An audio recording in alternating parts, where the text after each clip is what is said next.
And another news అంతేనండి. యాక్చువల్గా ప్రీవియస్గా మనకి ఏమైంది 3x3 రిప్రజెంటేషన్ అన్ని 3 రోల్స్లో ఉన్నాయి అంతేనండి. సో 3 అట్రిబ్యూట్స్ ఉన్నాయని 1 2 3 4 5 అనే ట్యూబుల్స్ ఉన్నాయని చెప్పేసి మనకు అర్థమైంది అంతేనండి. దాంట్లో మనకి ఏమైంది సెల్స్ కొత్తగా యాడ్ అయ్యాయి.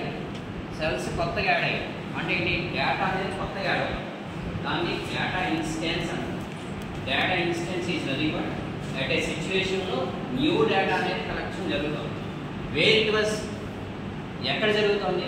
మనం ఆల్రెడీ ప్రీడిఫైన్డ్గా ఒక అనుకున్నాం కదా, ఒక ఫామ్, ఒక టేబులర్ ఫామ్ అనుకున్నాం కదా. కొన్ని అట్రిబ్యూట్స్ కొన్ని ట్యూబుల్స్ ఉన్నాయి కదా. ఆ ట్యూబుల్స్లోకి వచ్చి డేటా అనేది అట్ అన్ ఇన్స్టెంట్ టైం పీరియడ్లో సేవ్ అవుతున్నాయి. ఓకేనా? మీకు ఒక గూగుల్ షీట్ పెట్టారు, ఆ గూగుల్ ఫామ్ పెట్టారు. సో గూగుల్ ఫామ్ పెడితే roll number 1 first, roll number 2 second కింద సేవ్ అవుతుందా? ఆర్ ఎల్స్ ఎవరు ఎప్పుడు చేస్తే అప్పుడు సేవ్ అయిపోతుంటుంది. ఎవరు ఎప్పుడు చేస్తే అప్పుడు సేవ్ అవుతుంది. అది రోల్ నెంబర్ ఆర్డర్లో సేవ్ చేయాలి నేను రూల్ లేదు కదా, దెర్ ఈస్ నో రూల్ అంతేనా కదా. So it is nothing but A data instance. First come first serve basis whosoever to be filled by the data is nothing but a data instance. ఎవరైతే first data అనేది format చేసి సెల్స్లో పెట్టుకున్నాం అనుకుంటున్నారో, లేదంటే new సెల్స్లో add on అవుతున్నారో వాళ్ళని మనం data instance అని చెప్పేసాం. Okay, data instance. ఇన్స్టెన్స్ అంటే ఏంటి? At a point of view ఏదైతే ఇన్ఫర్మేషన్ స్టోరేజ్ అవుతుందో దాన్ని మనం డేటా ఇన్స్టెన్స్ అంతే. Okay, next data independence.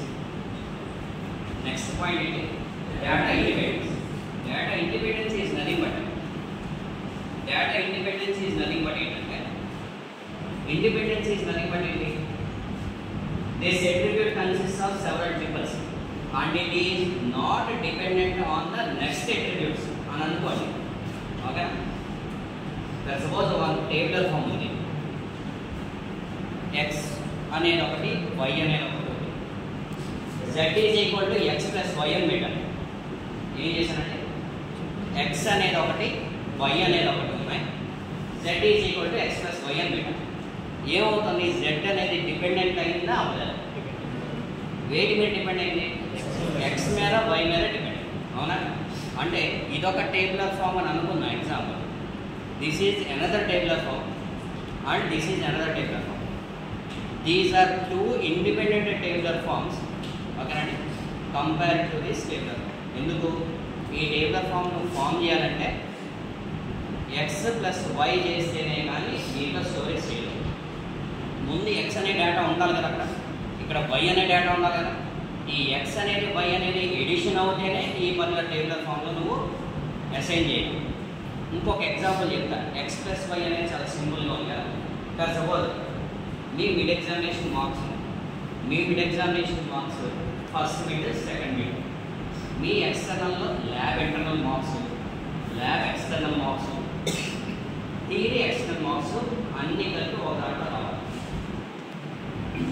అంటే ఏమవుతుంది?